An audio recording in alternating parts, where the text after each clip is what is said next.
UEC stock analysis price predictions for Wednesday. Is Uranium Energy stock a buy? We'll be breaking this down in this quick short 1-minute video. Now, having done already more than 45,000 videos, I've seen what's working for me and what's not. And I've been documenting everything. No one else in the space has come even close to doing so.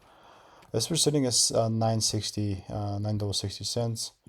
Well, bro, just zooming in. This is really basically tapping into my demand zone. And this previous drawings that I had here I had even 2 waiting signs, because I was really not willing to buy unless the rules actually got met.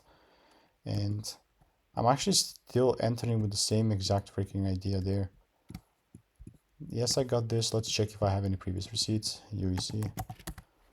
Yeah, about 3 results. Especially with this one here. Let's go on our turn. 15-minute.